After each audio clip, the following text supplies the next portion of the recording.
Is coffee bad for you? There are a lot of negative rumors about coffee.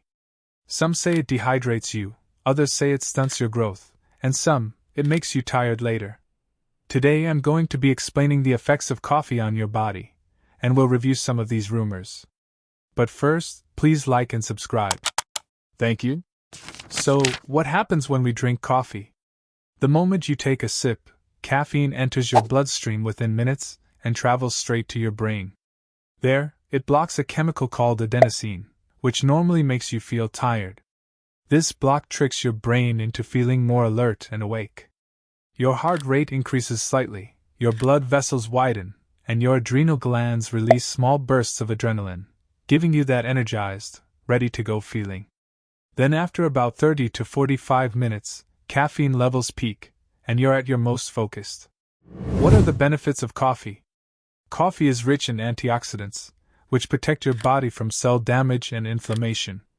Research shows moderate coffee drinkers, that's about 1 to 3 cups a day, may have a lower risk of diseases like type 2 diabetes, Parkinson's, and even liver cancer. The caffeine in coffee boosts alertness by blocking adenosine, which increases dopamine and norepinephrine, two neurotransmitters that make you feel focused and motivated. So yes, coffee can absolutely help you perform better mentally, especially in the short term. So, is coffee good for you? Well, you could say so. But as with most things, balance matters. Caffeine has a half-life of around 5 hours, which means that afternoon cup can still be active in your system at bedtime. That's why some people struggle to sleep even when they drink coffee hours earlier. Too much caffeine can also lead to jitters, headaches, or dependence.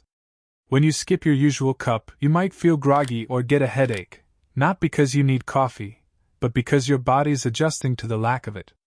Even something as simple as coffee becomes harmful when we go overboard, and that's exactly what the Qur'an reminds us: eat and drink, but not excessively. Balance is part of the deen itself. Then why are there a lot of negative rumors about coffee? A lot of the negative talk around coffee actually comes from a mix of old science, media exaggeration, and human habit. Back in the early 1900s, studies claimed coffee caused heart problems, but later, scientists realized those people were also heavy smokers, so coffee was unfairly blamed. Then came the media headlines, phrases like, "coffee linked to heart disease," or "caffeine causes stress," spread fear long before the research was properly understood. Add to that the fact that caffeine has noticeable effects, a faster heartbeat, jitters, or alertness, and many people assume it's doing harm.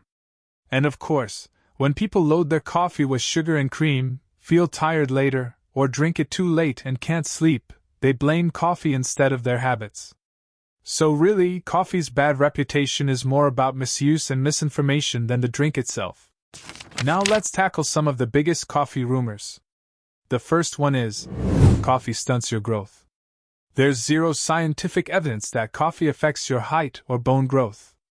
This myth came from old claims that caffeine weakens bones, but studies show that with enough calcium in your diet, coffee doesn't harm your bones at all. The second one is, coffee dehydrates you. Not true. While caffeine is mildly diuretic, the water in your coffee offsets that effect. In fact, for regular drinkers, coffee actually counts toward your daily hydration.